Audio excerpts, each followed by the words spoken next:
अकबर। साबिर पाक का जलाल बहुत मशहूर था। यही शमसुद्दीन तुर्क पानीपती ने सवाल कर दिया, हुजूर फना किसे कहते हैं, बका किसे कहते हैं? हुजूर बोलते तो हैं लेकिन मतलब समझ में नहीं आता। साबिर पाक ने फरमाया वक्त आने पे जवाब दूंगा। जब विसाल का वक्त करीब आया, शमसुद्दीन पानीपती को बुलाया, फरमाया सुनो, जब हमारा विसाल हो जाए, इंतकाल हो जाए, हमें गुस्ल देने की जरूरत नहीं, कफन पहनाने की जरूरत नहीं। कहा हमारे हुजरे का दरवाजा बंद कर देना, सब गैब से हो जाएगा। फरमाया मेरे जनाजे की नमाज भी कोई ना पढ़ाए। कहा हुजूर तब कौन पढ़ाएगा? फरमाया एक घुड़सवार आएगा और वो आकर के नमाज जनाजा पढ़ाएगा। अल्लाह अकबर। शमसुद्दीन तुर्क पानीपती को सारी बातें याद थी। साबिर पाक कलियरी जब इस दुनिया जाहिरी से पर्दा कर गए, हुजरे का दरवाजा बंद कर दिया गया, अंदर से पानी छलकने की आवाज आती रही, अंदर से गुस्ल की आवाज आती रही। थोड़ी देर के बाद जब पानी की आवाज शांत हुई तो दरवाजा खोला, देखा साबिर पाक को गुस्ल दिया हुआ है और आप कफन पहने हुए हैं।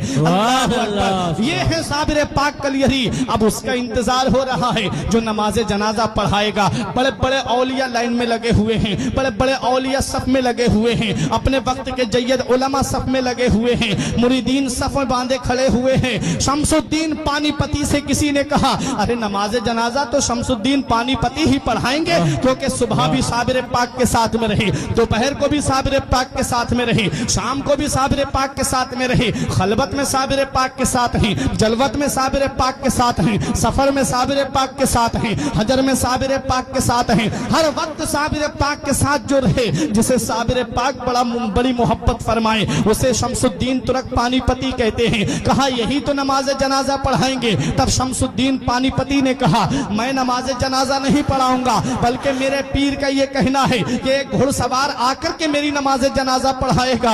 हजरात गिरामी, अब इंतजार हो रहा है उस घुड़सवार का। दूर धूल उड़ती हुई नजर आई। जब वो धूल करीब आई तो देखा कि घुड़सवार है, चेहरे पे नकाब पड़ी हुई है, मुसल्लाए नमाज जनाजा पे खड़े हुए और नमाज जनाजा पढ़ा करके सवारी पे सवार होकर के जब चलने लगे, और जब घुड़सवार की सवारी थोड़ी बढ़ी, तब शमसुद्दीन तुर्क पानीपती ने दामन पकड़ के कहा आपको पता है किसकी नमाज जनाजा पढ़ा के जा रहे हो?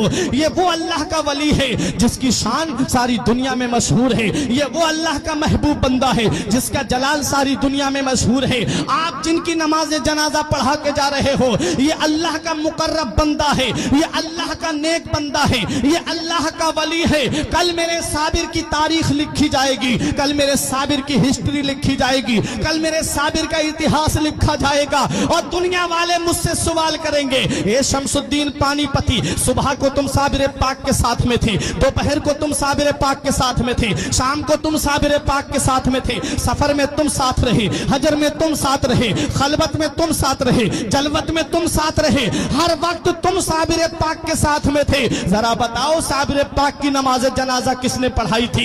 हुजूर मैं उनको क्या जवाब दूंगा? कल जब तारीख लिखने वाले मुझसे सवाल करेंगे साबिर पाक की नमाज जनाजा पढ़ाने वाले का नाम बताओ, जब इतिहास लिखने वाले मुझसे पूछेंगे साबिर पाक की नमाज जनाजा पढ़ाने वाले का नाम बताओ, तब मैं उनको क्या जवाब दूंगा? जब अदीब अपनी अपनी तारीखों में लिखेंगे तब मैं उनको क्या जवाब दूंगा? हुजूर या तो अपना नाम बता दीजिए या चेहरे से नकाब उठा दीजिए ताकि मैं चेहरा देख करके पहचान लूं। तब हम शमसुद्दीन पानीपती के सामने घुड़सवार ने जब चेहरे से नकाब उठाया तो पैरों तले की जमीन निकल गई, आंखें खुली की खुली रह गई। कहा हुजूर मैं ये क्या देख रहा हूँ? हुजूर चारपाई में कौन लेटा है और मेरी निगाहों के सामने कौन खड़ा है? तब मेरे साबिर कलियरी ने जवाब दिया ए शमसुद्दीन तुम भूल गए, तुमने मुझसे पूछा था कि फना किसे कहते हैं और बका किसे कहते हैं। अरे तुमने मुझसे पूछा था कि फना और बका किसे कहते हैं।